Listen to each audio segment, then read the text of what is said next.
The Ash, Lutzi and Susie O'Neill podcast. All right, here we are, Tuesday pod.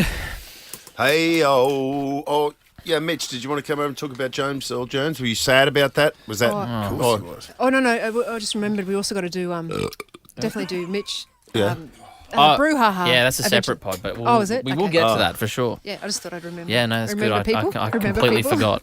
Remember people. James Earl Jones, 93. Morgan Freeman. What?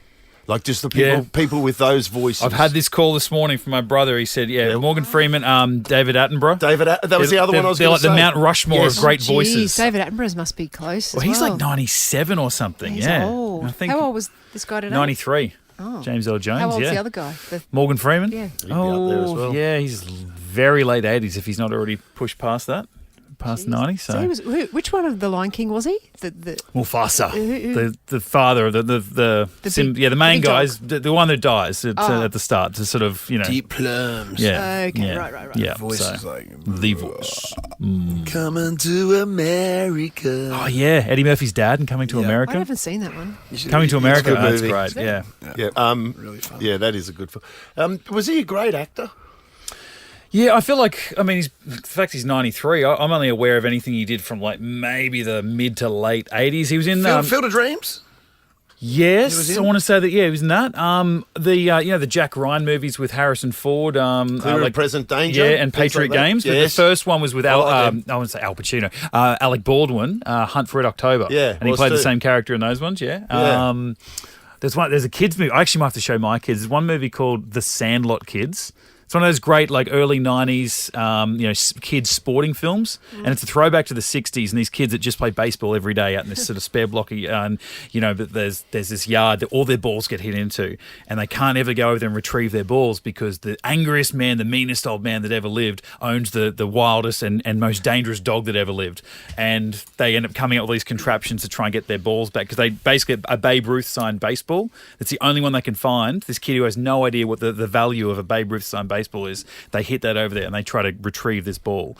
And James Earl Jones is the guy that lives there. And sort of, anyway, it's this great kids movie. I might have to show my kids this, just in respect of That's a of the good great premise men. for a kids' film. It's really Yeah. cool. I feel like they don't make any of that sort of stuff And anymore. Like those Home great Alone, sort of like Home Alone. Yes, That's good, yeah. You can guarantee if it's James Earl Jones who played it, that by the end of the film, the old guy has a soft side. Yeah. Oh yeah. Yeah. The legends aren't quite as true as what they might have been throughout the movie. So yeah. But How old was he when he did Darth Vader as well? Was he really young? 77 was the first movie. So Yeah, no, he was 1977. So whatever that is, and Do your some quick maths. calculations. Actually, 40, pretty young, really. Yeah. 40 Really odd 50 something. years Yeah. ago. Yeah. And it's funny when you 30? listen to the comparison, the bloke that, yeah. We're all sitting there doing it in our heads. I should know, 47 years ago. Yeah, 47. Yeah. Because like Lutzi said, there's three people that played the character. There's the guy that was the face when they took the mask off. There was James Earl Jones who did the voice. That was a white guy, wasn't And Very white guy. very, yeah. And then another bloke, a tall British bloke called David Prowse, who was the body for it because he was like 6'6", 6'7" or Really? something.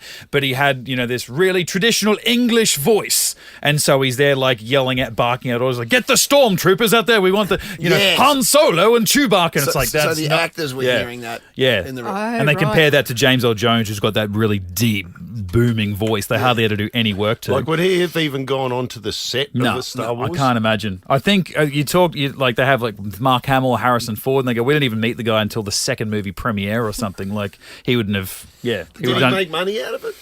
I'd say he was still doing the voice. His last credit, I was looking at IMDb this morning because they had Ewan McGregor come back in 2022 to do an Obi-Wan Kenobi series, and he was still doing the voice for Darth Vader as recently as 2 years ago. So, Surely that's big money because it can only be him. yeah. And I'd say they would have had him record a bunch of other, like he did an animation, video games and all stuff, and I'd say they would have had him either record some stuff or maybe tried to, as Disney like to, sign your life away, get the rights to use his voice, when the next time they make something and want Darth Vader around. Oh, You'll hear this guy's a variation, like an AI version of his voice or He'll keep something. going. So, yeah. But Oh, anyway, they're pretty good. old, hey? 90s. 93, yeah. Had a good 93, good wow. run. He was still doing theatre work and stuff. I think he even travelled out to good. Australia only a couple of years ago doing a run on some type of stage play. So, Okay. yeah.